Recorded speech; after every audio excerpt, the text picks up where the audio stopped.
So the family of an American pastor sitting in a jail in Iran finally getting a meeting with President Obama. That meeting happened yesterday. It was private. It was in Boise, Idaho. The wife of Pastor Saeed Abedini pleading with the president to win this man's release. And the pastor's wife, Nagma Abedini, is with me now. So too is Jordan Sekulow, Executive Director of the American Center for Law and Justice, who has carried her cause. And good morning to both of you. Nagma, Good morning. about 10 minutes you were there with a couple of your children. What did you tell the president?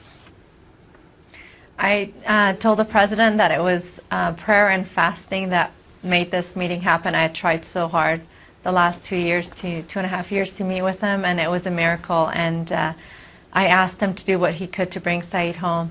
Yeah, what did he say, Nagma?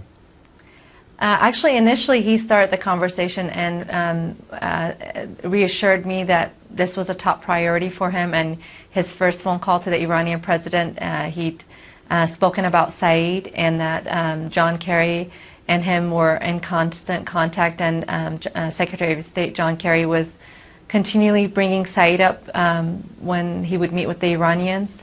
And so he was reassuring me that this was a top priority and it was something that he was following up on. That phone call took place a couple months ago based on the report we have. Did he tell you what the Iranian president said? Is your husband coming home? He didn't say anything about what the Iranians have said in return, but my son did ask the president if he could have his dad home for his birthday, which is in March. And the president smiled and said, I will try very hard, Jacob. I will try very hard. And so my kids were just very hopeful. I could see the hope in their eyes, wanting the president to bring their dad home and for him not to miss another birthday. Yeah, I read a comment where you said the president was focused with you and he was gracious. How would you describe that?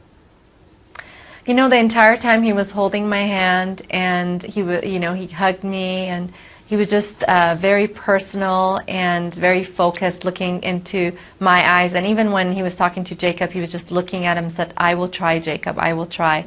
And it was very personal. We appreciated that. You sound like you have more hope today. Is that right?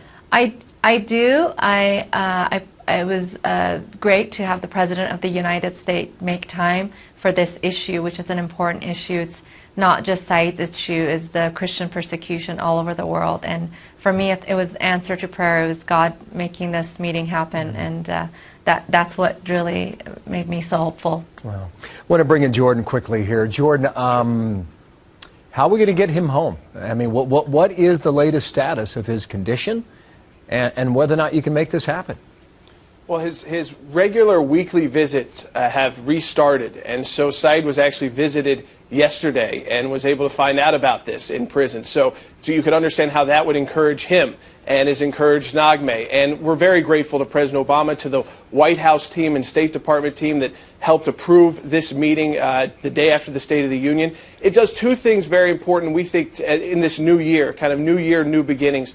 One is it elevates Saeed's case on the world stage and in the dialogue and the direct negotiations that are going on with Iran, as President Obama mentioned to Nagme in this meeting. But it does something else, which is reinvigorate the staff, the team who has been working on this, because now the leader of the free world, the President of the United States, hasn't just talked about this in a sense of a speech, but he sat down, he's seen Nagme, he's seen Rebecca and Jacob, 8 and 6 years old, and I think that has already changed how his team and the White House and the State Department are approaching this.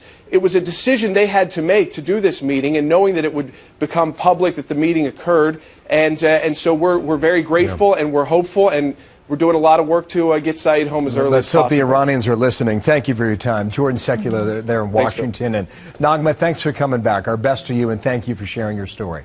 Yeah. Thank you. All right.